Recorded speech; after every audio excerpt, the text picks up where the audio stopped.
इसलिए मैं अपने छोटे भाई से विरासत के लिए नहीं लड़ूंगा। मेरे परिवार ने मुझे एक अमीर घर में लकी मैरिज के लिए बेच दिया। Live in sun in law के रूप में पहले ही दिन मैंने अपनी सीईओ वाइफ के पागल होने का पूरा प्रोसेस देखा। नौकर कांपते हुए दवाई लाया। सिर्फ मैं शांत रहा, और मैंने उस कुर्सी को भी कन्वीनियंटली सीधा किया जिसे उसने किक मारकर पलट दिया था, और बैठ गया। बटलर चू से रहा नहीं गया। क्या तुम्हें डर नहीं लग रहा? मैंने शांति से जवाब दिया।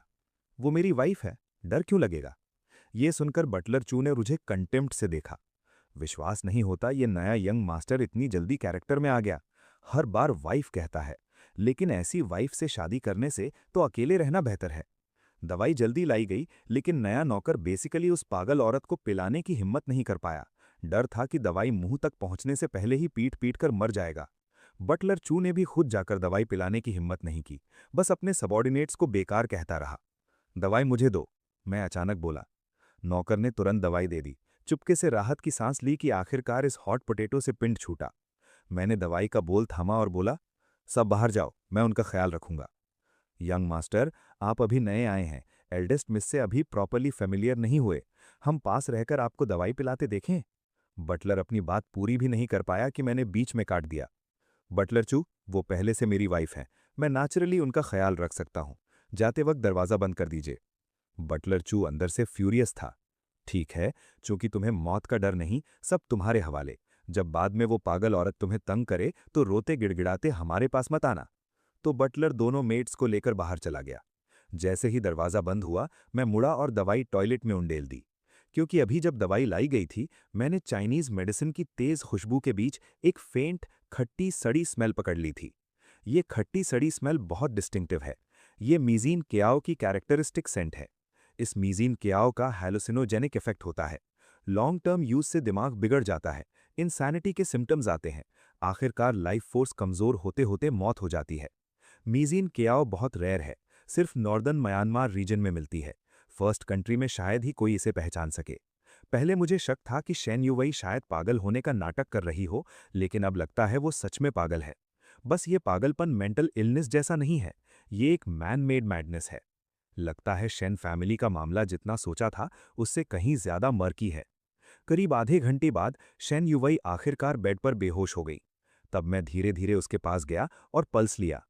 सिम्टम्स वैसे ही थे जैसा मैंने अंदाजा लगाया था, और ये पहले से फाइनल स्टेज में थी। अगर इलाज न हो तो 1 महीने के अंदर जरूर मर जाएगी। मैंने शेन युवई को ध्यान से फिर देखा। मानना पड़ेगा, इस औरत की खूबसूरती शहर उलट देने वाली है। ऐसी औरत को अनगिनत मर्द चाहते होंगे। तो आखिर किस बात ने उसे इतना मिजरेबल किया? उसकी कलाइयां और टखने वायलेंट स्ट्रगल्स के बाद आयरन चेन से थीं। अभी जो था उसमें दोनों जगह ब्लड स्टेन्स थे। मैंने वो की निकाली जो मैंने बटलर चू से कन्वीनियंटली ले ली थी, और उसकी आयरन चेन्स खोल दी। फिर उसे एक पिल दी, फिर गर्दन के पिछले हिस्से को फील किया। जैसे कुछ महसूस हुआ। फोर्स से खींचा और एक सिल्वर नीडल निकल आई।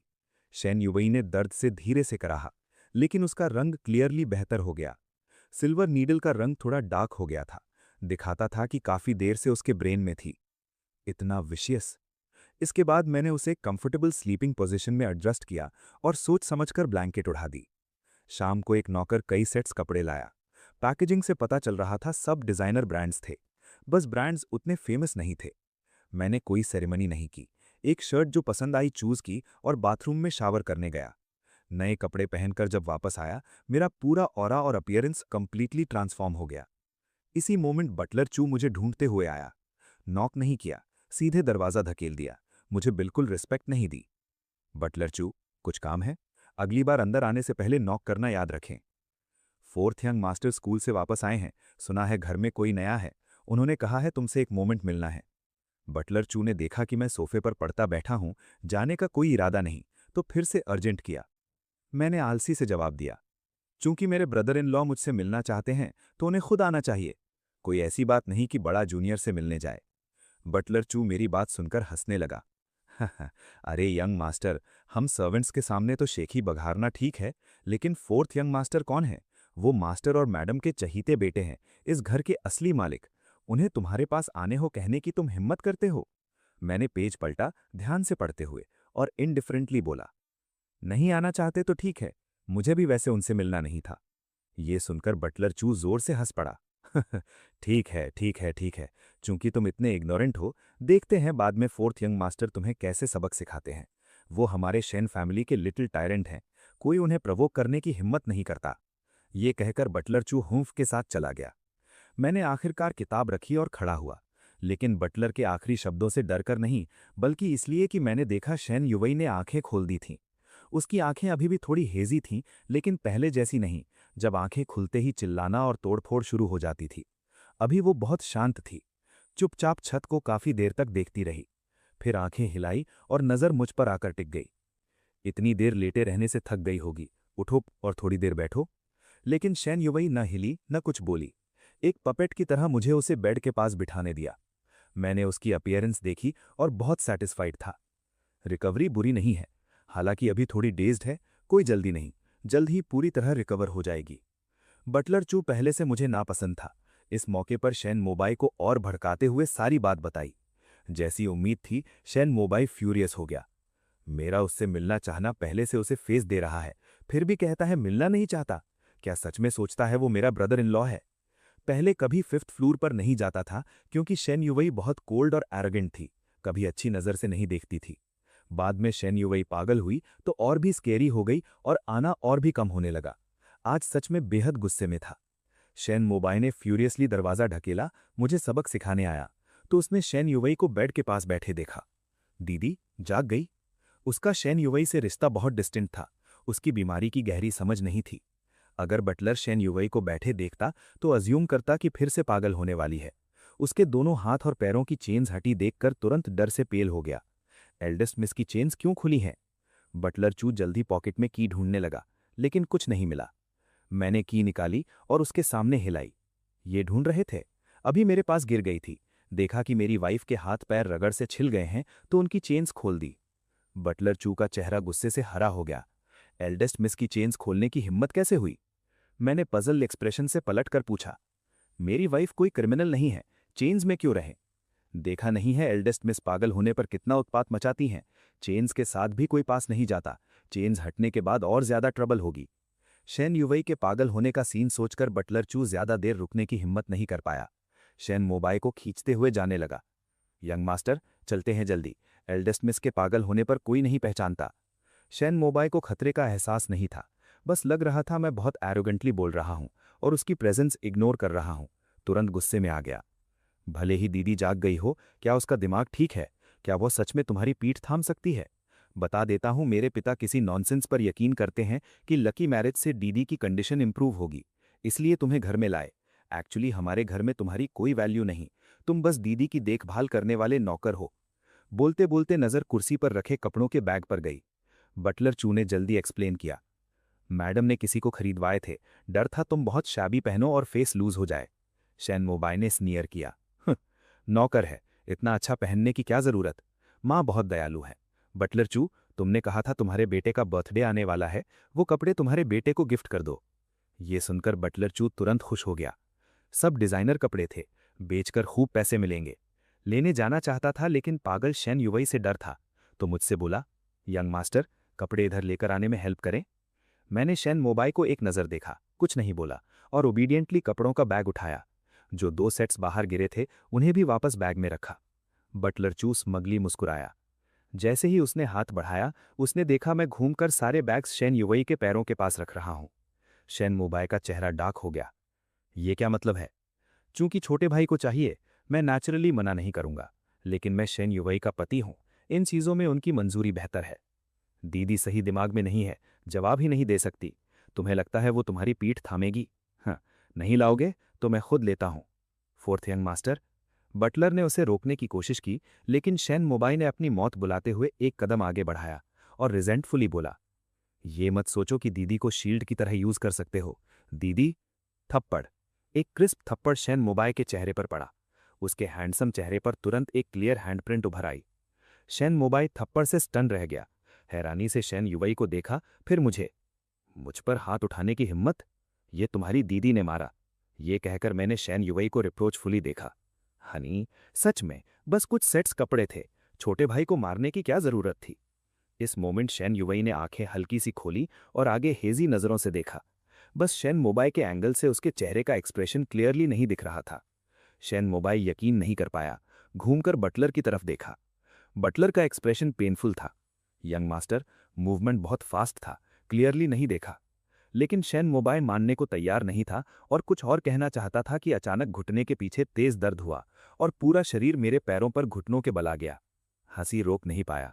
उठो छोटे भाई, भले ही मैं तुम्हारा ब्रदर इन लॉ हूं, इतनी कोटाउटाइव सेरेमनी की जरूरत नहीं। ये पुराने जमाने की बात है।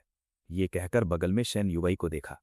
ये तुम्हारा अपना छोटा भाई है, इतना कठोर होने की जरूरत नहीं। शैन मोबाई ने गुस्से से दांत पीसे। अब भी बटलर पहले रिएक्ट किया और जल्दी से उसे खींचा। यंग मास्टर, आज मिस थोड़ी अलग लग रही हैं। जल्दी चलते हैं, उस बच्चे से निपटने का बाद में खूब वक्त मिलेगा। कहने की जरूरत नहीं थी, शैन मोबाई की हिम्मत पहले ही जाती रही। घुटने के पीछे दर्द नहीं, क्योंकि पूरी टांग पूरी तरह सुन्न हो गई थी। अब ढंग से खड़ा भी नहीं हो सकता था। बस बटलर चू के सहारे घसीटा जाने दिया। मैं शेन मोबाई के इस इंसिडेंट से बिल्कुल प्रभावित नहीं था। शेन यूरी को लेटाया, एक और पिल दी और वो फिर सो गई। मैंने सोई हुई औरत से कहा, तुम्हारे भाई को मैंने मारा। तुम मुझे ब्लेम नहीं करोगे ना? अगर ब्लेम करने की हिम्मत की तो फिर से पागल करवा दूंगा। शैन यूए की घनी आईलैशेस सपने में हल्के से कांपी, जैसे सुना हो और जैसे न सुना हो।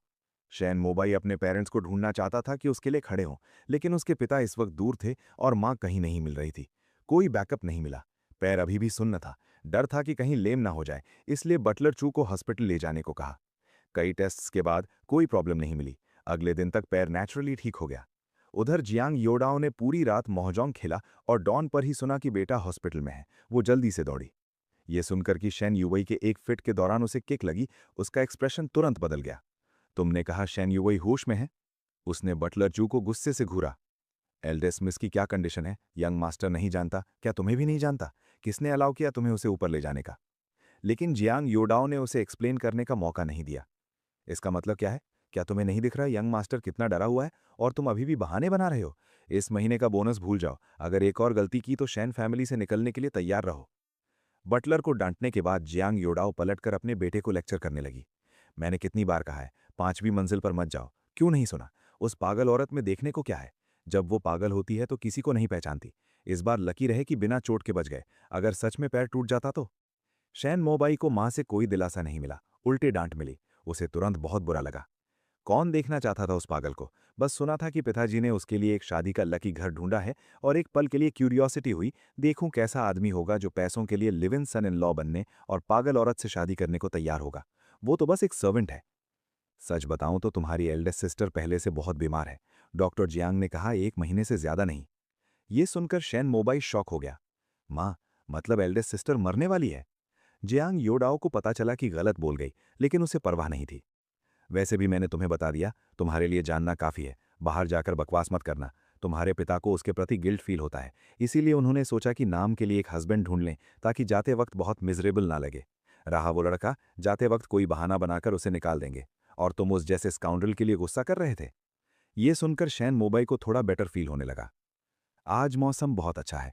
टेम्परेचर न ज्यादा ठंडा न ज्यादा गर्म, बेहद प्लेजेंट। आज शैन युवे का कंप्लेक्शन भी थोड़ा बेहतर है। सुबह जब खिलाया तो खुद मुंह खोलना जानती थीं, आंखें भी हमेशा मेरी तरफ देख रही थीं, कल जितनी वेकेंड नहीं। मैंने उसे व्हीलचेयर में बिठाया और धीरे से पूछा, काफी समय हो गया बाहर ताजी हवा में नहीं गई? शैन युवे ने धीरे धीरे सिर घुमाया और खिड़की के बाहर देखा। मैं तुरंत समझ गया। तो गार्डन में थोड़ा वॉक करते हैं, इससे रिकवरी में भी मदद मिलेगी। 3 सालों में शैन युवेई ने 5वीं मंजिल का अपना कमरा कभी नहीं छोड़ा था। जैसे ही बाहर आई, घर के सभी सर्वेंट्स बेहद हैरान हो गए। बटलर चू इंटरवीन करना चाहता था, लेकिन हिम्मत नहीं हुई, इसलिए जल्दी से जियांग योडाओ को कॉल किया। जियांग योडाओ ने ठंडे से कहा, अभी उन्हें जाने दो, मैं अभी वापस आ रही हूं। साथ ही डॉक्टर झांग को भी नोटिफाई करो कि आकर देखें। ओरिजिनली जियांग योडाओ ने सोचा था कि शैन युवेई के मरने के बाद अगर मैं थोड़ा ओबीडियंट रहा तो कुछ बेनिफिट्स देकर भेज देगी, लेकिन अब लग रहा है कुछ एफर्ट लगाना होगा। और यहां मुझे खबर ही नहीं थी कि बस एक वॉक लेने से कोई दुश्मनी पाल लेगा। पता होता तब भी कोई फर्क नहीं पड़ता। इसी वक्त मैंने धीरे से शैन युवेई के बालों से गिरा हुआ फूल हटाया। जब नजरें नीचे गईं तो उसकी आंखों में उदासी की हल्की सी झलक दिखी। मुझे लगा वो सीनरी से अफेक्टेड है, अपनी करंट सिचुएशन के बारे में सोच रही है। मैंने उसे दिलासा दिया, जो बीत गया सो बीत गया, जल्द ही तुम पहले जैसी हो जाओगी। इन पिछले 3 सालों को बस एक सपना समझ लो। ये सुनकर शैन युवेई ने धीरे धीरे सिर उठाया, मेरी जेंटल पानी जैसी नजरों से मिलाती हुई। उसके होंठ थोड़े खुले और मुश्किल से लेकिन डिफाइंटली एक शब्द निकला, नहीं। तो जल्दी ठीक हो जाओ और उन्हें पैरों तले रौंद दो जिन्होंने तुम्हें नुकसान पहुंचाया। पास के एक छोटे रास्ते से अव्यवस्थित कदमों की आवाज आई। लोगों का एक ग्रुप दौड़ता हुआ आया और हमारे सामने की शांति को तोड़ दिया। एल्डेस्ट मिस को बाहर लाने का किसने कहा? आगे जियांग योडाओ ने चिल्लाकर कहा। कल ही कहा था ओबीडियंट रहो और अपनी औकात में रहो। लगता है मेरी बातें सीरियसली नहीं ली। बटलर चू, एल्डेस्ट मिस को तुरंत उनके कमरे में वापस ले जाओ। फिर यंग मास्टर को लॉन्ड्री रूम ले जाओ। अगर आगे से वो चुपचाप नहीं बैठा तो घर के सारे जूते पॉलिश करना उसका काम होगा। बटलर चू पहले से नाराज था। अब जियांग योडाओ का साथ मिलने पर नेचुरली और हिम्मत आ गई। यंग मास्टर, एल्डेस्ट मिस को रेस्ट चाहिए। प्लीज मेरे साथ लॉन्ड्री रूम चलिए। बटलर बोलते हुए अग्रेसिवली मुझे पकड़ने की कोशिश करने लगा। अनएक्सपेक्टेडली मेरी स्किन छू भी नहीं पाया कि मेरे पैर से उखड़कर मुंह के बल गिर पड़ा। मेरी मूवमेंट्स बहुत तेज थीं। किसी ने देखा नहीं कि मैंने कुछ किया और सबको लगा बटलर खुद की केयरलेसनेस से गिरा। मैंने चिंतित होने का नाटक किया, झुककर बटलर को उठाने का इरादा किया और वरीड टोन में बोला, बटलर साहब ठीक हैं? इतनी उम्र में चलते वक्त इतनी केयरलेसनेस क्यों? बटलर ने मुंह की मिट्टी थूकी और बोलने वाला था कि आंखें अंधेरी हुई और बेहोश हो गया। एक्चुअली जब मैं उसे उठाने का नाटक कर रहा था, मैंने मौका लेकर उसका स्लीप इंड्यूसिंग प्रेशर पॉइंट दबा दिया। कल शैन मोबाई का पैर रात भर सुन रहा और वो खड़ा नहीं हो पाया। वो भी इसलिए क्योंकि उसे पैर के पैरालिसिस पॉइंट पर किक लगी थी। ये प्रेशर पॉइंट टेक्निक आज तक चली आ रही है, लेकिन कम लोग जानते हैं और जो इसे मास्टरफुली यूज कर सकें वो और भी रेयर हैं। इतने कि कई लोग गलती से सोचते हैं प्रेशर पॉइंट मार्शल आर्ट सब टीवी ड्रामास की बनावट है। जियांग योडाओ को भी उम्मीद नहीं थी कि बटलर इतना यूजलेस होगा। एक ही गिरने में बेहोश हो गया। उसने सोचना शुरू किया कि उसे अर्ली रिटायर करवाए। शैन फैमिली को एक बटलर की जरूरत नहीं जो ढंग से चल ना सके। जियांग योडाओ का चेहरा ठंडा हो गया। पीछे खड़े बॉडीगार्ड को ऑर्डर दिया, वहां क्यों खड़े हो? जल्दी से यंग मिस को उनके कमरे में वापस ले जाओ। ये ब्लैक बॉडीगार्ड का नाम बाबालू है। देखने में मस्कुलर और स्ट्रांग है। साफ पता चलता है कि ये किसी से नहीं डरता। सुना था एक बार इंटरनेशनल सांडा कंपटीशन में फर्स्ट प्लेस लिया था। अकेले 10 आदमियों से लड़ सकता है। बाद में जियांग योडाओ ने बड़ी रकम खर्च करके उसे बॉडीगार्ड हायर किया था और जहां जाती अपने साथ रखती। उन दिनों जब शेन युवई पहली बार पागल होने लगी थी, शैकल्स लगने से पहले कोई उसके पास जाने की हिम्मत नहीं करता था। आखिर में बाबालू ने ही उसे काबू किया था। उसने शैकल्स लगाए थे और वो 3 साल तक लगे रहे। बाबालू को फिर से देखकर शेन युवई की उंगलियां मुट्ठी में बंध गई। अगर उसका शरीर अभी थोड़ा स्टिफ ना होता तो शेन युवई उसे 1000 टुकड़ों में काट देती। बाबालू आगे बढ़ा। माफ कीजिएगा यंग मिस। बोलते हुए उसने एक नया सेट ऑफ शैकल्स निकाला, उसी तरह शेन युवई पर लगाने की तैयारी करते हुए जैसे पहले किया था। उसके पास आने से पहले ही मैं शेन युवई की व्हीलचेयर के पास आगे खड़ा हो गया और शांति से बोला, हमारे देश के कानून के अनुसार कोई भी दूसरे व्यक्ति को मनमानी तरीके से इम्प्रिजन या फ्रीडम रिस्ट्रिक्ट नहीं कर सकता। एक फॉरेनर के नाते लॉ तोड़ने पर देश निकाला होगा। ये सुनकर बाबालू के डार्क फेस पर कंफ्यूजन आई। उसने पलटकर जियांग योडाओ की तरफ देखा। मुझे रास्ते में देखकर जियांग योडाओ ने मौकरी से कहा, ये शैन फैमिली का टेरिटरी है, यहाँ लॉ की बात करने की हिम्मत है? कितना हास्यास्पद। क्या तुम्हें पता है तुम कौन हो? ये शैन फैमिली का टेरिटरी है। मैं बिल्कुल नहीं डरा और एक क्वेश्चन से जवाब दिया। शैन फैमिली का टेरिटरी, क्या ये हमारे देश की सीमाओं के भीतर नहीं है? अगर देश की सीमाओं के भीतर है तो सबको लॉ मानना होगा। लॉ को फॉलो करना हर नागरिक की जिम्मेदारी है। ये कहते हुए मैंने फ़ोन निकाला और वीडियो रिकॉर्डिंग शुरू कर दी। शैन फैमिली की एल्डेस्ट यंग मिस को उनकी स्टेप मदर ने 3 साल तक चेन्स में रखा। ऐसी सेंसेशनल वीडियो रिलीज होने पर पुलिस आए ना आए पब्लिक ओपिनियन जरूर फट पड़ेगी। जियांग योडाओ गुस्से से दांत पीसने लगी। मुझे थ्रेटन करने की हिम्मत? बाबालू, तुम वहां क्यों खड़े हो? उस बच्चे का फ़ोन छीन लो। आगे से इसे कोई भी कम्युनिकेशन डिवाइस यूज करना मना है। बाबालू को ऑर्डर मिली, अब होल्डिंग बैक नहीं रहा और मेरा फ़ोन छीनने को हाथ बढ़ाया। मैंने ठंडी नज़रों से ऊपर देखा, बाबालू का बड़ा हाथ पकड़ा और एक पंच मारा। पंच इतना पावरफुल था कि बाबालू 3 कदम पीछे लड़खड़ाया। उसका हाथ और बाहु शॉक से सुन्न हो गए। बाबालू ने डिसबिलीफ से मेरी तरफ देखा। मेरी ठंडी आंखों में किलिंग इंटेंट की एक झलक दिखी।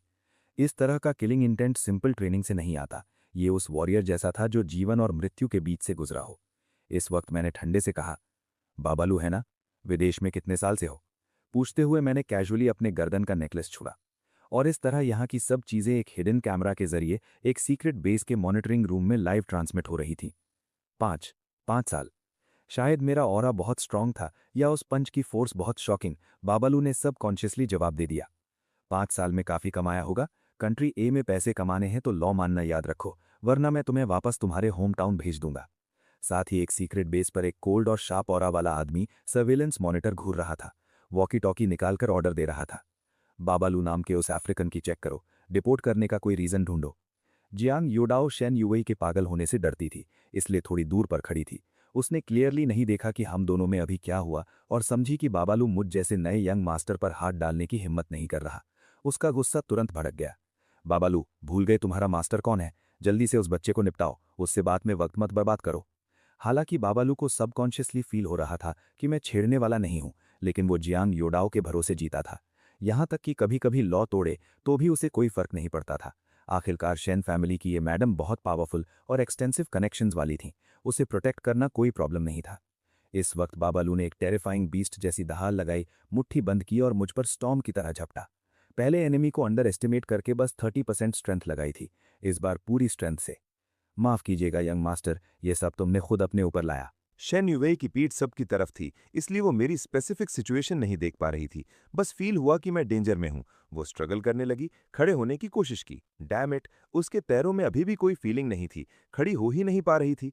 जब वो बेहद वरिड थी, तभी पीछे से एक ग्रंट की आवाज आई। विशाल चेरी ब्लॉसम ट्री हल्के से हिला, पेटल्स बारिश की तरह गिरे। सबकी नजरें ब्लर हो गईं। अभी अभी जैसे बाबलू का पंच आया मुझ पर लगने ही वाला था, मैंने अचानक भौहें सिकोड़ी। नोटिस किया कि शूलेस कब का खुल गया था, इसलिए मैं झुककर शूलेस बांधने लगा, कन्वीनियंटली उस पंच को डॉज करते हुए। बाबलू का फुल फोर्स पंच सीधे मेरे पीछे ट्री ट्रंक पर लगा। पूरा चेरी ब्लॉसम ट्री हिल गया और पेटल्स घने रूप से गिरने लगे। साथ ही मेरी नजर बदली और मैंने तुरंत वार किया। 4 कंसेक्यूटिव पाम स्ट्राइक्स बाबलू के हाथ और पैर के कई मेजर एक्यूपंक्चर पॉइंट्स पर। जब चेरी ब्लॉसम्स पूरी तरह गिर गए और जियांग यू दाओ की नजर क्लियर हुई, उसने देखा बाबलू किसी कारण से वहीं घुटनों के बल बैठा था, हिल नहीं रहा था। दोनों हाथ सरेंडर की मुद्रा में उठे हुए थे। ये देखकर जियांग यूदाओ इस मूर्ख पर गुस्से से मरने वाली थी। उसने चिल्लाया, बाबलू, तुम मूर्ख, ये क्या कर रहे हो? मैंने कहा था उस बच्चे को निपटाओ। घुटने क्यों टेके हुए हो? इस बार बाबलू को सच में समझ आया कि मैं कितना फॉर्मिडेबल हूं, एक असली मास्टर जो प्लेन साइट में छुपा था। उसने मुंह खोला जियांग यूदाओ को एक्सप्लेन करने का इरादा लेकर, लेकिन मेरे हाथ ने उसके कंधे को थपथपाया और मैं ब्राइट मुस्कान के साथ बोला, क्या मेरी वाइफ के साथ कुछ गलत किया था? वरना अचानक उनके सामने घुटने क्यों टेके? लेकिन ये नील एक्सेप्ट है। बाबलू एक्सप्लेन करना चाहता था, लेकिन पाया कि बोल नहीं पा रहा जब मैंने थपथपाया था। मैंने उसका म्यूट एक्यूपंक्चर पॉइंट भी दबा दिया था। बेकार चीज। जियांग यूदाओ ने कोसते हुए फोन निकाला, कोर्टयार्ड की सिक्योरिटी टीम को कॉल करने के लिए। उसी वक्त सिक्योरिटी कैप्टन का फोन बजा। जियांग यूदाओ के बोलने से पहले ही सिक्योरिटी कैप्टन ने एंग्शियसली कहा, मैडम, गेट पर कुछ पुलिस ऑफिसर्स अरेस्ट वारंट लेकर आए हैं। कह रहे हैं आपके साथ जो मिस्टर बाबुलू हैं, उन्हें पब्लिक ने प्रोस्टिट्यूशन सॉलिसिटेशन के सस्पेक्टेड चार्जेस पर रिपोर्ट किया है। वेरिफिकेशन के लिए लाना है। अगर सिचुएशन सच निकली तो उन्हें डिपोर्ट भी किया जाएगा और परमानेंटली कंट्री में एंटर करने पर बैन लगेगा। ये सुनते ही जियांग यूदाओ को खून की उल्टी आने वाली थी। इस काले शैतान ने प्रोस्टिट्यूट्स को सॉलिसिट किया। मैंने इसे ज्यादा पैसे दिए क्या? उसे क्या पता था बाबुलू और भी मिजरेबल फील कर रहा था। सॉलिसिटेशन सच था, लेकिन वो हाई एंड क्लब गया था और पहले हमेशा ठीक रहा था। इस बार रिपोर्ट क्यों हुआ? मैं गया। क्रिमिनल रिकॉर्ड के साथ आगे पैसे कैसे कमाऊंगा? आखिर बाबुलू को पुलिस उठा ले गई। उसके शरीर के एक्यूपंक्चर पॉइंट्स कम से कम एक दिन और एक रात में रिलीज होते। इस वक्त मैंने शेन युवेई से गिरे फूल झाड़े, आवाज जेंटल थी। काफी देर बाहर रहे, थकान हुई होगी ना, चलो वापस आराम करने जाते हैं। शुरू से अंत तक मैंने जियांग युदाओ की तरफ एक नजर भी नहीं डाली। जियांग युदाओ गुस्से से कांप रही थी, लेकिन मेरा कुछ नहीं कर पा रही थी। उसी वक्त डॉक्टर जैंग आ गया। मैडम, यंग मिस बाहर क्यों हैं? जियांग युदाओ ने देखा कि शेन युवेई आज अच्छे स्पिरिट्स में लग रही हैं और इरिटेबली डॉक्टर जैंग से बोली, जाकर यंग मिस की हेल्थ चेक करो। हेलो यंग मास्टर, मैं यंग मिस का प्राइवेट डॉक्टर हूं। सुना यंग मिस को कल एपिसोड आया था, खास तौर पर उनकी हेल्थ चेक करने आया हूं। वो बात पूरी करें इससे पहले मैंने डायरेक्टली शेन युवेई की व्हीलचेयर आगे बढ़ा दी। हालांकि डॉक्टर जैंग को काफी ऑकवर्ड फील हुआ, वो बेशर्मी से पीछे पीछे आया। यंग मास्टर, आप भी थके हुए होंगे, मुझे यंग मिस को पुश करने दीजिए। लेकिन डॉक्टर जैंग का हाथ व्हीलचेयर को छू भी नहीं पाया था कि थप्पड़। उसके चेहरे पर एक थप्पड़ पड़ा। डॉक्टर जैंग ने चेहरा पकड़ा, बेहद रॉन्ग्ड फील करते हुए। यंग मास्टर, इस तरह लोगों को कैसे मारते हैं? जियांग यूदाओ को भी फेस नहीं देता तो इस ऑब्वियस लैकी की तो बात ही क्या। अगर मैं तुम होता तो डेफिनेटली मुसीबत मोल नहीं लेता। डॉक्टर जैंग को जियांग यूदाओ का ऑर्डर था। आज शेन युवेई को फिर से चेक करना था, ये कंफर्म करने के लिए कि उनकी हेल्थ कितनी डिटीरियोरेट हुई है। इसीलिए थप्पड़ खाने के बाद भी वो पीछे नहीं हटना चाहता था। उसने डॉक्टर वाला एयर लगाया। यंग मास्टर, यंग मिस की एग्जामिनेशन करना मेरे डॉक्टर होने का ड्यूटी है। अगर आप बाधा डालते रहे तो क्या आपका कोई और मोटिव है? पहले अटैक करके ऊपर चढ़ जाओ, मुझ पर ब्लेम डालने की हिम्मत। जितना ज्यादा यंग मिस की एग्जामिनेशन करते हो उतना ज्यादा बिगड़ती हैं, और फिर भी डॉक्टर कहलाने की हिम्मत। क्वैक कहना ज्यादा सही होगा। मुझे डर है। ये सुनकर डॉक्टर जैंग का चेहरा पीला पड़ गया। यंग मास्टर, मतलब क्या है? मैंने हल्के से मुस्कुराया। डॉक्टर का ड्यूटी है बीमार को ठीक करके जान बचाना, पैसों के लिए बेईमानी करना नहीं। जो करते हो आसमान देखता है, कर्मा से सावधान। ये बोलकर मैंने व्हीलचेयर आगे बढ़ाई और चला गया। डॉक्टर जैंग वहीं फ्रोजन खड़ा रह गया। मतलब क्या था? कहीं कुछ देख तो नहीं लिया? डॉक्टर जैंग ने देर नहीं की और जल्दी से जियांग यूदाओं के पास दौड़ा, अपना शक जाहिर करते हुए। मैडम, सच बताऊं तो अभी यंग मिस का कंप्लेक्शन बहुत बेहतर लग रही है। अगर ये मरने से पहले की आखिरी बर्स्ट ऑफ एनर्जी नहीं है तो क्या है? क्या वो ब्रैड सच में उस पागल औरत को ठीक कर सकता है? डॉक्टर जैंग ने सोचते हुए कहा। सच में कहना मुश्किल है, लेकिन यंग मिस पहले से बहुत बीमार हैं। ऐसे ही कैसे ठीक होंगी? बस चिंता यह है कि यंग मिस के मरने के बाद यंग मास्टर बाहर बकवास न फैलाएं। ये सुनकर जियांग यूदाओ ने टेबल पर हाथ मारा और ठंडे से हंसी। एक छोटे परिवार का बच्चा शेन फैमिली को ट्रबल देने की हिम्मत करता है? ये कहते हुए भी जियांग यूदाओ को थोड़ा पछतावा हुआ। अगर पहले पता होता कि ये live in sun in law इतना मुश्किल है तो शुरू से ही इस लकी मैरिज का जोरदार विरोध करती। एक बार ये पागल मर जाए तो उसे घर से निकाल दूंगी। खुद को समझता क्या है? जियांग यूदाओ ने फिर सोचा, कोई अनएक्सपेक्टेड ट्रबल ना हो, इसीलिए एक और पुश देना बेहतर होगा। दिन भर मेड कई बार दवाई लाती रही। जाहिर है अब मैं शेन यूएई को वो दवाई पीने नहीं देता था। यहां तक कि खाने पीने की चीजें भी खुद चेक करता था। कंफर्म करने के बाद ही उन्हें खाने देता था। शाम को मैंने शेन यूवेई को अपनी दवा की एक डोज दी और वो थोड़ा और रिकवर हो गई। बोलना अभी भी थोड़ा स्लर्ड था। मैं ठीक हो गई हूं। मैं उनका मतलब समझ गया और जल्दी से एक्सप्लेन किया। आखिर इतने लंबे समय से बीमार हो, जल्दी नहीं होगा। मेरे पर ट्रस्ट करो, लेकिन जल्दी ठीक हो जाओगी। बोलने के बाद मैंने शेन यूवेई को टक किया, सो जाओ। मेरी आवाज़ सुनकर उन्होंने आंखें बंद की और जल्दी सो गईं। मैं सोफे पर सो गया। सोने से पहले सोचा कि शेन यूवेई के ठीक होने का इंतजार करूंगा और उनसे मेरे लिए एक नया कमरा अरेंज करवाऊंगा। अगले दिन शेन यूवेई को वॉक के लिए बाहर ले गया। दवाई एक एस्पेक्ट है, लेकिन रिलैक्सिंग वॉक उनकी रिकवरी के लिए ज़्यादा बेनिफिशियल होगा। इसीलिए हम एलिवेटर से नीचे गए। लेकिन जैसे ही एलिवेटर डोर्स बंद हुए, चारों तरफ अचानक अंधेरा छा गया। मैंने जल्दी से एलिवेटर का इमरजेंसी कॉल बटन दबाया, लेकिन कोई रीच नहीं हुआ। फोन से कॉल भी नहीं हो रहा था। सिग्नल क्लियरली ब्लॉक था। लगता है ये सिंपल पावर आउटेज नहीं थी, बल्कि किसी ने जानबूझकर की थी। किसी अनएक्सपेक्टेड प्रॉब्लम से बचने के लिए जियांग यूदाओ ने डिसाइसिवली अपना प्लान स्पीड अप कर दिया था, जानबूझकर पावर आउटेज करवाते हुए। एक बिना पावर एलिवेटर में कुछ घंटे फंसे रहना एक नॉर्मल इंसान के लिए कुछ नहीं, लेकिन शेन यूवेई जैसे किसी के लिए, जिसने लंबे समय से माइंड बिविचिंग अर्ब लिया था, ये मेंटल स्टिमुलेशन को एक्सेलरेट करता। उनकी बीमारी पहले से बहुत सिवियर थी। जितने ज्यादा मैड एपिसोड्स, उतनी तेजी से बचा हुआ लाइफ फोर्स ड्रेन होता। अगर कुछ अनएक्सपेक्टेड हो जाता तो जिम्मेदारी पूरी तरह मुझ पर आती। उस वक्त सिर्फ निकाले जाने की बात नहीं थी, लीगल रिस्पॉन्सिबिलिटी भी परस्यू की जाती। इस वक्त जियांग यूदाओ पहली मंजिल के लिविंग रूम में बैठी आराम से कॉफी पी रही थी। सोचा पागल को बाहर वॉक करवाओगे तो वो ठीक हो जाएगी और तुम्हारा साथ देगी। रिडिकुलस। उसी वक्त बटलर चू ऑब्सीक्वियसली आया। मैडम, वो काफी देर से फंसे हैं, अभी और कितनी देर इंतजार करना है? बटलर चू मुझे तकलीफ में देखना चाहता था। कई बार मेरे हाथों फेल हो चुका था, लेकिन मेरा कुछ नहीं कर पाता था। जियांग यूदाओ ने कॉफी का एक सिप लिया। जल्दी नहीं है, यंग मास्टर बहुत केपेबल है। पता नहीं, शायद एलिवेटर खुद फिक्स करके रेंग कर बाहर निकल जाए। एलिवेटर में बस शेन यूवेई और मैं फंसे थे। हम दोनों में से किसी का भी कुछ हो, वो खुश ही होती। अपनी स्मगनेस में डूबी थी तभी शेन जै, जो 1.5 महीने से घर नहीं आए थे, अचानक वापस आ गए।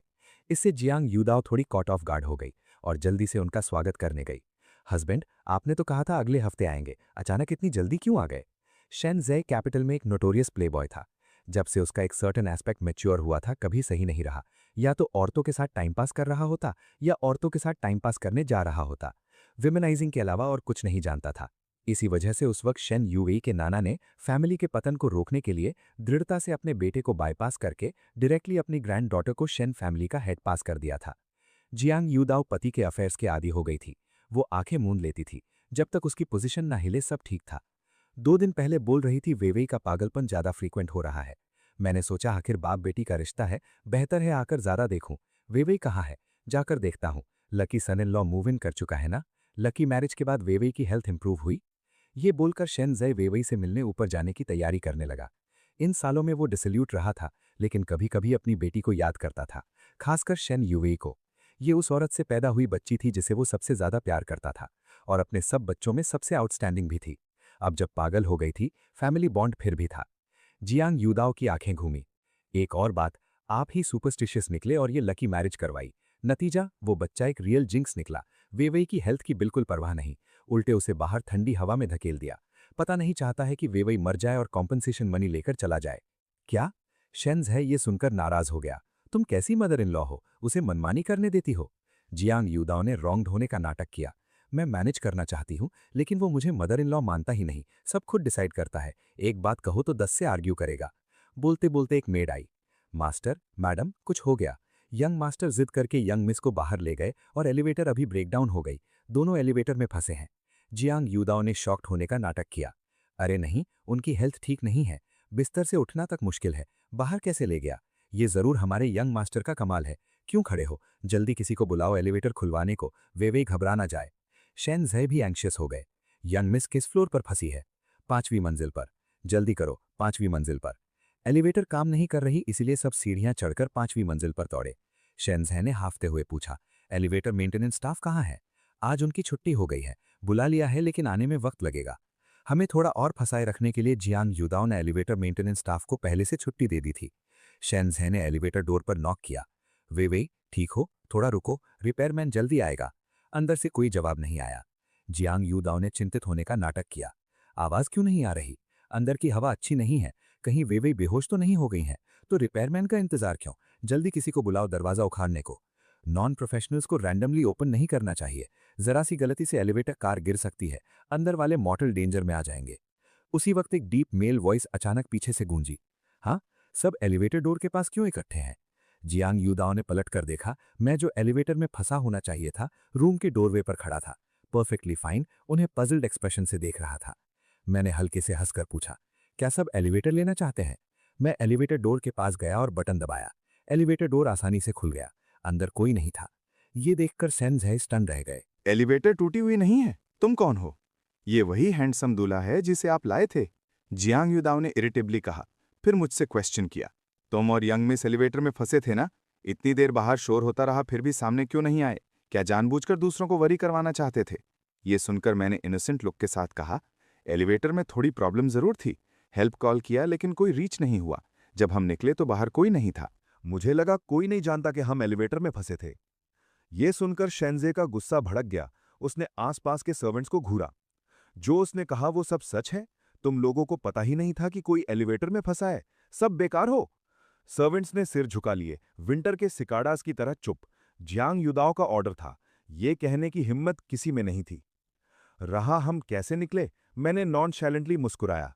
शायद लक अच्छी थी, 2 मिनट से कम में एलिवेटर दोबारा नॉर्मली काम करने लगी। एक्चुअली मुझे पता था किसी ने जानबूझकर किया था, इसलिए मैंने डिसाइसिवली खुद एलिवेटर खोला और साथ में प्रॉब्लम भी फिक्स कर दिया। वीवी ठीक है? शेनजे ने राहत की सांस ली। लगता है इस बच्चे में थोड़ी लक है, गुड लक लाने वाले से उम्मीद के मुताबिक। मैंने मुस्कुराया। आप पिताजी हैं ना? वीवी ठीक हैं, प्लीज चिंता मत करें। जियांग युदाओ ने यह मौका नहीं छोड़ा, तुरंत मुझे क्रिटिसाइज करने लगी। सब तुम्हारी वजह से हुआ, जिद करके यंग मिस को बाहर घुमाने ले गए। वो एक पेशेंट हैं, तुम्हारे साथ कैसे इधर उधर घूमेंगी? अगर सच में कुछ हो जाता तो तुम्हारी जान भी इस गलती के लिए काफी नहीं होती। शेनजे का चेहरा देखकर जियांग युदाओ ने और आग लगाई। कल डॉक्टर जैंग वीवी की एग्जामिनेशन करना चाहते थे, लेकिन इस बदतमीज ने किसी कारण से पागल होकर एग्जामिनेशन को डिस्परेटली रोका। पता नहीं जानबूझकर वीवी की कंडीशन बिगाड़ना चाहता है या क्या। इम्प्लीकेशन बहुत क्लियर था, हिंट कर रही थी कि मेरी अल्टीरियर मोटिव्स हैं, मैं शेन युवेई को नुकसान पहुंचाना चाहता हूं। ये बात निकलते ही शेनजे का एटीट्यूड तुरंत बदल गया। उम्मीद नहीं थी कि तुम इतने मिस्चीवियस हो। औकात न जानना एक बात है, लेकिन तुम्हारा सिनिस्टर हार्ट भी है। मेरी बेटी को नुकसान पहुंचाना चाहते हो। जियांग युदाओ भी चुप नहीं रही, स्टरिंग अप जारी रखा। बिल्कुल सही, हमारी शेन फैमिली को ऐसा सन इन लॉ नहीं चाहिए, वरना डर है कि वीवी इसी के हाथों हार जाएगी। शेनजे ने खंडे से बोला, लगता है तुम हमारी शेन फैमिली के सन इन लॉ के काबिल नहीं हो। चले जाओ, वीवी के लिए दूसरा हस्बैंड ढूंढूंगा। वीवी की मैं लीगली हस्बैंड हूं। जब तक मेरी वाइफ खुद न कहे, कोई हमें डिवोर्स के लिए फोर्स नहीं कर सकता। जियांग युदाओ को उम्मीद नहीं थी कि मैं शेनजे को भी जवाब दूंगा। डिवोर्स होगा या नहीं ये तुम डिसाइड नहीं करते। सिक्योरिटी टीम को यहां बुलाओ, इस बदतमीज को बाहर निकालो। उसी वक्त एक ठंडी आवाज सुनाई दी। शेन युवेई के हस्बैंड को हाथ लगाने की हिम्मत किसकी है? ये आवाज सुनते ही सब स्टन रह गए। फिर सबने देखा, कमरे का दरवाजा खुला और शेन युवेई व्हीलचेयर में धीरे धीरे बाहर आईं। उसका चेहरा अभी भी थोड़ा पेल था, लेकिन पूरा ऑरा बिल्कुल अलग था। उसकी आंखें अब डेज्ड और सोललेस नहीं थीं, बल्कि सबको ग्लूमी होकर देख रही थीं। इतनी ठंडी कि आसपास सब कुछ फ्रीज हो जाए। जियांग युदाओ को तुरंत समझ आ गया कि वो सच में वापस आ गई हैं। पुरानी शेन युवेई कम बोलने वाली थीं, लेकिन एक नज़र से सबको इंटिमिडेट करने के लिए काफ़ी थीं, और वो वापस आ गई थीं। मेरे अलावा सबसे खुश शायद शेनज़े था। वीवी, तुम सच में जाग गईं, पिताजी को पहचाना? ये सुनकर शेन युवेई ने ऊपर देखा और एक ठंडी नज़र डाली। पिताजी बहुत दिन हुए। शेनज़े ने शेन युवेई के वर्ड्स में सार्काज़म नहीं समझा, खुशी से दौड़ा, बेटी को गले लगाने का इरादा था। लेकिन अनएक्सपेक्टेडली शेन युवेई ने व्हीलचेयर घुमा ली, उन्हें अवॉइड करते हुए। उसकी नज़र जियांग युदाओ पर टिकी थी। क्या बात है, मेरे हस्बैंड को निकालना चाहती हो? जियांग युदाओ हमेशा से इस गॉड ऑफ डेथ जैसी औरत से डरती थीं। अब तो वो और भी स्टैमरिंग हो गई, इतनी फ्लस्टर्ड कि ठीक से बोल भी नहीं पा रही थीं। शेन युवेई ने आसपास के सर्वेंट्स को एक नज़र डाली। एलिवेटर की छोटी सी प्रॉब्लम भी हैंडल नहीं कर सकते, इतने बेकार बंच को रखने का क्या फ़ायदा? इस साल के अंदर सैलरी लो और सब निकल जाओ। घर के सभी सर्वेंट्स जियांग युदाओ के लोग थे। जब उसने रिप्लेस कहा, मतलब सब थे। लेकिन जियांग युदाओ के कुछ बोलने से पहले ही शेनज़े अग्री कर चुके थे। रिप्लेस करो, रिप्लेस करो, रिप्लेस करो। नए लोग, नया माहौल। वीवी, जब तक तुम खुश हो। जब बात यहां तक पहुंची, जियांग युदाओ बस कंसर्न्ड होकर पूछ सकती थीं, वीवी, अभी कहीं तकलीफ है? डॉक्टर जैंग को बुलाएं एग्जामिनेशन के लिए। वो पुराना क्वैक। शेन युवे ने स्नीयर किया। जरूरत नहीं। सच तो ये है कि न सिर्फ उस क्वैक को यूज करना बंद करेगी, बल्कि उसे जेल भी भेजना चाहती है। ये मत सोचो कि कुछ साल बीमार रहीं तो उन्होंने जो किया वो नहीं जानती। वीवी, हॉस्पिटल जाकर चेकअप करवाएं। शेनज़े की बात पूरी होने से पहले ही शेन युवे ने डिसरिस्पेक्टफुली व्हीलचेयर घुमा ली। हनी, चलते हैं कमरे में, ठीक है? ये कहते हुए मैंने उन्हें कमरे में पुश किया। जैसे दरवाजा बंद हुआ, बाहर से सभी क्यूरियस और स्क्रूटनाइजिंग नजरें ब्लॉक हो गईं। तुम पूरी तरह ठीक नहीं हुई, अचानक बाहर क्यों आईं? एक्चुअली शेन युवे आज बेटर रिकवर हो गई थीं, फ्लुएंटली बोल सकती थीं और यहाँ तक कि उठकर कुछ स्लो स्टेप्स भी ले सकती थीं, लेकिन तेजी से चलने के लिए शायद कुछ और दिन लगते। तुम्हें बुली किया जा रहा था, जाहिर है इग्नोर नहीं कर सकती थी। तुमने मुझे बचाया, मैं तुम्हें रीपे करूंगी, जो चाहो ठीक है। 2 दिन के इंटरैक्शन के बाद शेन युवेई जान गई थी कि मैं सिंपल नहीं हूं। मैं शेन फैमिली में इम्प्योर मोटिव्स लेकर आया था, लेकिन वो मैटर नहीं करता था। मैंने उनकी जान बचाई, उन्हें पागल औरत जैसी जीने की ह्यूमिलिएशन से निकाला। ये सुनकर मैं जोर से हंसा। उनका सीरियस एक्सप्रेशन देखकर किसी कारण से थोड़ा टीज करने का मन किया। कुछ भी ठीक है, अगर मैं तुम्हें ही चाहूं तो? बोलते हुए मैंने हाथ बढ़ाया और उनकी ठुड्डी उठाई। काफी प्रिटी हो, इस यंग मास्टर की नजरों में बैरली फिट हो। ओरिजिनली बस एक जोक था, लेकिन शेन युवेई तुरंत शर्मा गईं। उन्होंने मुंह फेर लिया और स्लोली एक शब्द में जवाब दिया, ठीक है। रुककर फिर बोली, जब तक तुम चाहो, तुम हमेशा शेन फैमिली के एल्डेस्ट सन इन लॉ रहोगे। मैं भी वाइफ का ड्यूटी पूरा करूंगी, पूरी जिंदगी तुम्हारा सम्मान करूंगी। मैंने एक भौं उठाई, बस सम्मान करोगी, प्यार नहीं करोगी? ये वर्ड्स निकलते ही शेन युवेई अपॉलोजेटिकली बोली, मुझे सच में माफ करो, मेरा दिल तुम्हें नहीं दे सकती, क्योंकि 5 साल पहले ये दिल मैंने किसी और को दे दिया था। वो तुम्हारी तरह ही है, वो भी मेरा लाइफ सेवर है। दुर्भाग्य से अभी तक उसे ढूंढ नहीं पाई। ये कहना थोड़ा हार्टलेस है, लेकिन तुम्हें डिसीव करने से बेहतर जल्दी ऑनेस्ट रहूं। इसके अलावा जो चाहो, मेरी ये जान समेत सब तुम्हारा है। तो ये एक लवसिक फूल है। मैं जोर से हंसा, बिल्कुल केयर नहीं किया। आखिरकार मैं यहाँ टेम्पररी एक मिशन के लिए आया हूँ, इमोशनली इन्वॉल्व न होना हम दोनों के लिए बेहतर है। ठीक है, तो एक पैक्ट करते हैं। अभी के लिए नॉमिनल हस्बैंड वाइफ रहेंगे। जिस दिन तुम उस आदमी को ढूंढ लो जिसे प्यार करती हो, मैं एल्डेस्ट सन इन लॉ की ये पोजीशन छोड़ दूंगा। मेरी ये बात सुनकर वो डीपली मूव्ड हो गईं। वरी मत करो, तुम मेरे हस्बैंड हो, मैं तुम्हें जरा भी रॉन्ग नहीं करूंगी। उसे ढूंढना बस एक विश पूरी करना है। आगे जब तक तुम्हें खुद कोई दूसरा प्यार ना मिले, कोई तुम्हें यहां से नहीं हटा सकता। बोलते हुए उनका एक्सप्रेशन अचानक डार्क हो गया। सच बताऊं तो कई सालों से ढूंढ रही हूं, फिर भी रिजल्ट नहीं मिला। सब कहते हैं शायद वो अब इस दुनिया में नहीं है, लेकिन मुझे विश्वास नहीं होता। हमेशा फील होता है कि वो दुनिया के किसी कोने में है। ये सुनकर मैंने रिलैक्स्ड स्माइल के साथ उन्हें दिलासा दिया, बाद में इन्वेस्टिगेट करने में मदद करूंगा। आखिरकार अगर पूरी दुनिया में किसी को ढूंढना हो तो कोई नहीं है जिसे मैं न ढूंढ सकूं। लेकिन शेन युवेई ने मेरी बात पर ध्यान नहीं दिया, बल्कि टॉपिक बदल लिया। मेरा शरीर पूरी तरह ठीक होने में कितने और दिन लगेंगे? ज्यादा से ज्यादा कल, कम से कम परसों तुम नॉर्मल इंसान की तरह मूव कर पाओगी। आखिरकार 3 साल से बीमार थी, शरीर बहुत वीक है, रिक्यूपरेट करने का वक्त चाहिए, खुद को ओवरवर्क मत करो। शेन युवेई की भौएं सिकुड़ते देखकर मैं अंदाजा लगा सकता हूं कि वो क्या सोच रही हैं। जेंटलमैन का बदला कभी लेट नहीं होता। 10 साल के बाद भी तो 1-2 दिन की जल्दी क्यों? तुम्हें नुकसान पहुंचाने वाला डेफिनेटली जियांग युदाओ है। उससे निपटना हाथ पलटने जितना आसान है नहीं। शेन युवेई ने ठंडे से हंसी। जियांग युदाओ जैसी ब्रेनलेस औरत ज्यादा से ज्यादा किसी और के हाथ का टूल है। उससे निपटने के कई तरीके हैं, बस ये नहीं चाहती कि वो बहुत आसानी से मरे, वरना उन 3 साल की चेन्स के काबिल कैसे होगी। जब शेन युवेई बोल रही थीं, उनका टोन बहुत इनडिफरेंट था, लेकिन उसमें छुपी किलिंग इंटेंट को कम नहीं आंका जा सकता था। मुझे अचानक शेन युवेई की फाइल में पढ़ा एक कमेंट याद आया।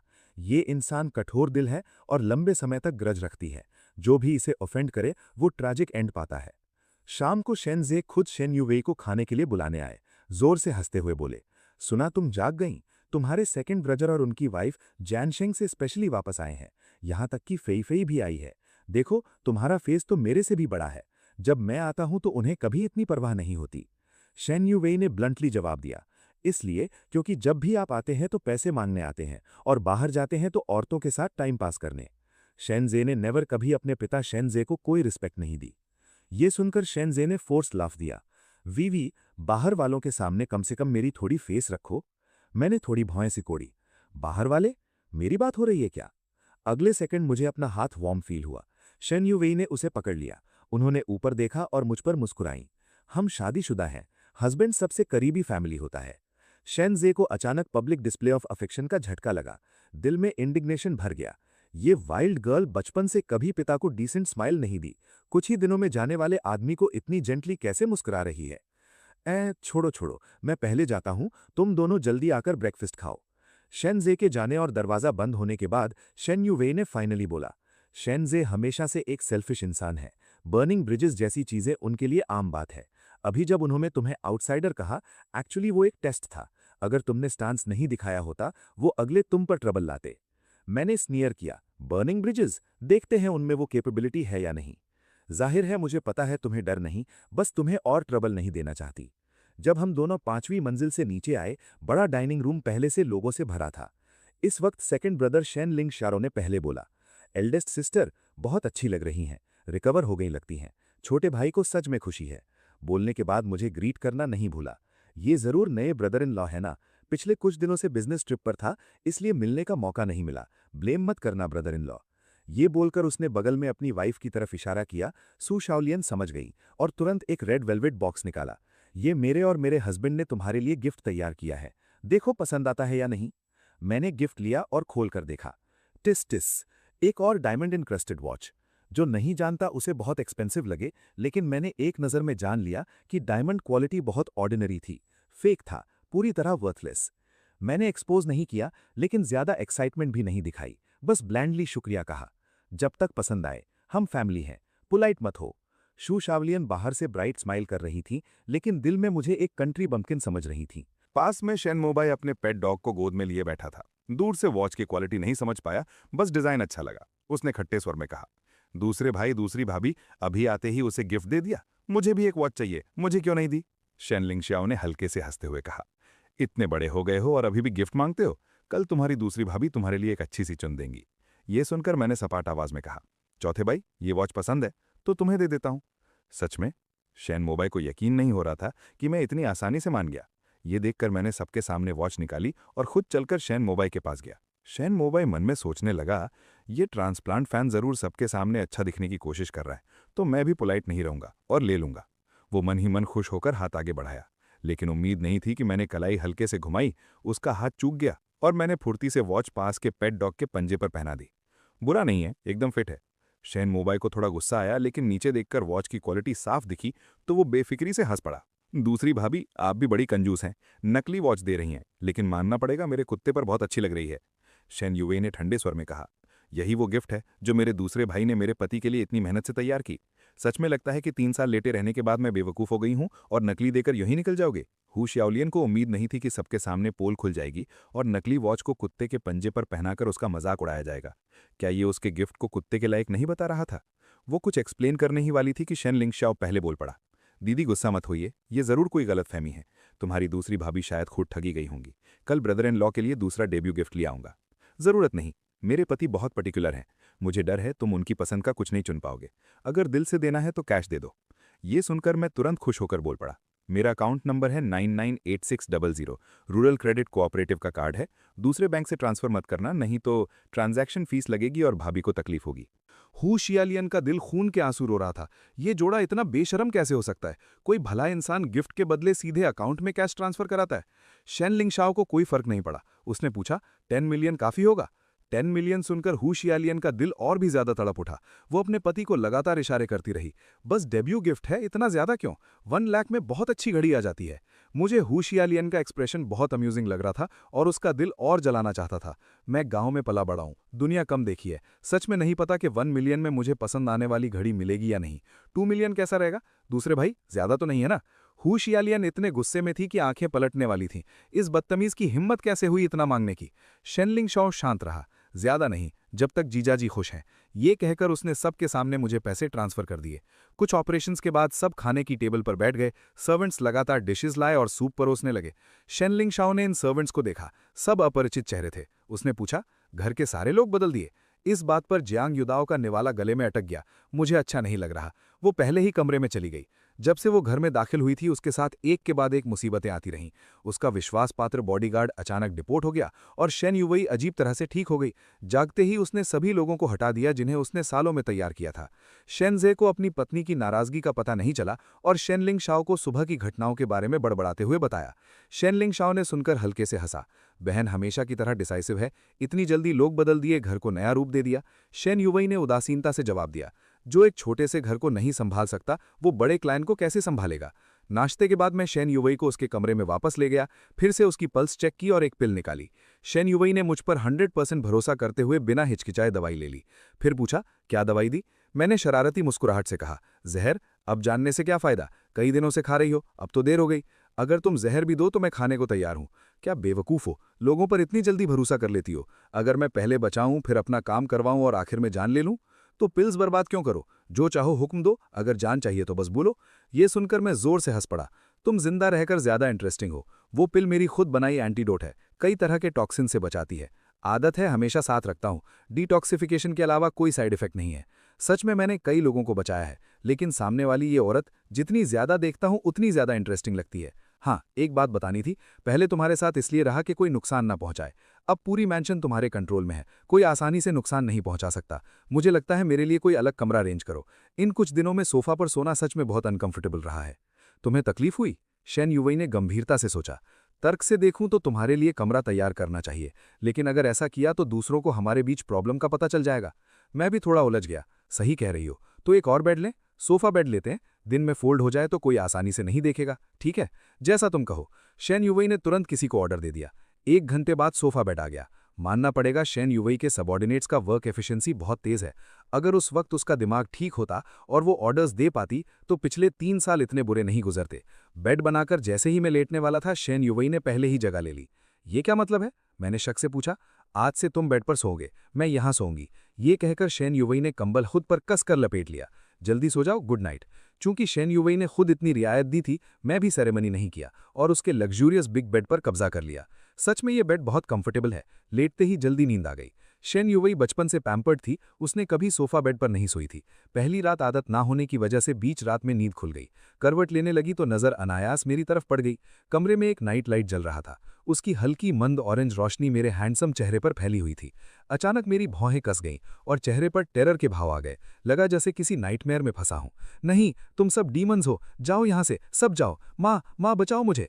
इस वक्त मैं वो दिन वाला नौजवान नहीं था जो हर मुश्किल आसानी से सुलझा लेता था। अब मैं एक कमजोर बिल्ली के बच्चे की तरह सिकुड़ा हुआ था, मुंह से बड़बड़ाते हुए बार बार माँ को बुला रहा था। शेन युवई को पता नहीं चला कब वो आकर मेरे पास लेट गई, मुझे पकड़कर धीरे धीरे दिलासा देने लगी। डरो मत, ये बस सपना है, मैं यहाँ हूँ, अब कोई तुम्हें नुकसान नहीं पहुँचाएगा। उसे मेरा पास्ट नहीं पता था, बस यही फील हो रहा था कि मैंने बहुत कुछ अनजाना दर्द झेला है। शायद कुछ महसूस हुआ, मैं धीरे धीरे शांत होकर फिर सो गया। जब सुबह आंखें खुली तो होश आने में कुछ सेकंड्स लगे। जब पास वाले इंसान को क्लियरली देखा तो तुरंत हैरान रह गया। शेन युवई किस वक्त मेरे बेड पर आकर मुझे जकड़ कर सो रही थी। इस वक्त वो गहरी नींद में थी और हल्की हल्की खर्राटे भी ले रही थी। मैं तुरंत बिल्ली की तरह बाल खड़े होकर उछल पड़ा और हाथ पांव मारते हुए बेड से कूद गया। शेन युवई के रिएक्ट करने से पहले एक किक लगाई और वो सीधे बेड से नीचे गिर गई। शेन युवई ने तुरंत चिल्लाया, मैं पेशेंट हूं, अगर मार मार कर मुझे मार दिया तो इस घर में नहीं टिक पाओगे। तुम बीच रात को मेरे बेड पर घुसाई, मेरे साथ क्या किया? मेरा एक्सप्रेशन खतरनाक था। शेन युवई ने बेबसी से सांस ली। तुम्हारे कपड़े पूरे हैं, मैं क्या कर सकती थी? वैसे भी तुम्हारी स्किल्स देखते हुए 100 हिम्मत होती तो भी तुम्हारे साथ कुछ करने की हिम्मत नहीं होती। कल रात तुम्हें नाइटमेयर आ रहा था, इसलिए थोड़ा दिलासा देने गई। पता नहीं कब झपकी लग गई। तब जाकर मैं शांत हुआ। ध्यान से कपड़े चेक किए, सच में कोई प्रॉब्लम नहीं था। बस डर था कि कहीं अचानक बाप ना बन जाऊं। दूसरी तरफ से सोचूं तो अगर कुछ हुआ भी होता तो मैं बिल्कुल अनजान नहीं रहता। ये नाइटमेयर की प्रॉब्लम सालों से है और किसी को पता नहीं था, लेकिन आदत हो गई। उम्मीद नहीं थी कि शेन युवई को पता चल जाएगा। ठीक है, मानता हूं, लेकिन एक वार्निंग। मैंने उसे कड़ी नजर से कहा, मेरे नाइटमेयर्स के बारे में किसी को मत बताना, और अगली बार कुछ नहीं देखा तो बेहतर। मुझे गले लगाने की भी परमिशन नहीं है। ये सुनकर शेन युवई को हंसी आ गई। चिंता मत करो, गारंटी देती हूं किसी को नहीं बताऊंगी। मैंने शक भरी नजर से देखा। हंस किस बात पर रही हो? मुझ पर हंस रही हो? शेन युवई ने जल्दी से हंसी दबाई। नहीं नहीं, हिम्मत नहीं, बिल्कुल नहीं। मैं भी बेबस था। एक अच्छे खासे इंसान का फेस एक लंबी कमजोर औरत के सामने ऐसे उड़ गया। जब हम नीचे खाना खाने गए तो सुबह के 9 बज चुके थे। शेन लिंगशाओ कंपनी जा चुका था।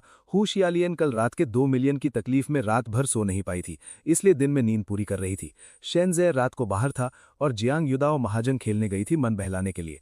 दोनों अपने अपने काम में काफी शांतिपूर्ण।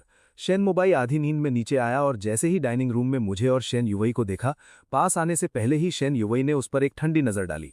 शेन मोबाई की तुरंत भूख उड़ गई, सिर झुकाया और स्कूल के लिए भाग निकला। मैं हंसे बिना नहीं रह पाया। तुम्हारे भाई ने खाना भी नहीं खाया और तुम्हारी एक नजर से भाग निकला। तड़प उठा बेचारा। शेन युवई को जियांग युदाओ के बच्चे कभी पसंद नहीं आए, इसलिए नेचुरली उनके लिए कोई अच्छा एक्सप्रेशन नहीं था। चिंता मत करो, भूख से नहीं मरेगा। नाश्ते के बाद मैंने अचानक गंभीरता से कहा, तुम लगभग पूरी तरह ठीक हो चुकी हो, अब मुझे हर वक्त तुम्हारे पास रहने की जरूरत नहीं। शेन युवई ने आधी बात सुनकर भौहें चढ़ा ली। जाने का प्लान है? तुमने कहा था शेन फैमिली में कुछ दिन और रहोगे। मैंने देखा वो गलत समझ रही है और हंस पड़ा। मैंने कब कहा जाना है? बस थोड़ा बाहर घूमना है, कुछ चीजें खरीदनी है। तब जाकर शेन युवई ने चुपके से राहत की सांस ली। मेरे साथ चलूं? नहीं, तुम्हारे शरीर को अभी आराम चाहिए। शॉपिंग बहुत थकाने वाली होती है, अभी तुम हैंडल नहीं कर पाओगी। शेन युवई ने सिर हिलाया, फिर एक प्योर ब्लैक कार्ड निकाला जिस पर गोल्ड बॉर्डर थी और मुझे दे दिया। ये कौन सा कार्ड है? काफी खूबसूरत है। शेन युवई ने जल्दी से बताया, ये त्यानफू प्लाजा का ब्लैक कार्ड है। इससे जो चाहो वो खरीदो। त्यानफू प्लाजा इंपीरियल कैपिटल का सबसे हाई एंड शॉपिंग मॉल है। डिस्टिंग्विश्ड लेडीज का हमेशा से फेवरेट रहा है। अंदर की एक्सपेंसेस नेचुरली सस्ती नहीं। मैंने भौहें उठाई। जो चाहो वो खरीदो, पे नहीं करना। मतलब ये मॉल तुमने खोला है। जानते हो त्यानफू प्लाजा का ओनर बहुत मिस्टीरियस है, सब काम मॉल खुद हैंडल करता है। ओनर ने कभी अपना चेहरा नहीं दिखाया। शेन युवई ने सिर हिलाया। जब मैं 13 इयर्स की थी, मेरे दादाजी ने मेरी बिजनेस एक्यूमेंट टेस्ट करने के लिए एक रकम दी, बिना शेन फैमिली के कनेक्शंस यूज किए बिजनेस में इन्वेस्ट करने के लिए। मैंने एक जमीन खरीदी और त्यानफू प्लाजा बनवाया। अगले साल इंपीरियल कैपिटल में हाउसिंग प्राइसेस स्काई हाई हो गई। सिर्फ जमीन की कीमत 4 गुना बढ़ गई। त्यानफू प्लाजा बनने के बाद जल्द ही देश का टॉप शॉपिंग मॉल बन गया। तुम्हारे हाथ में जो ब्लैक कार्ड है वो इकलौती है, इससे चाहो तो पूरा मॉल खाली कर सकते हो। उसके लहजे में दिखावे का कोई निशान नहीं था।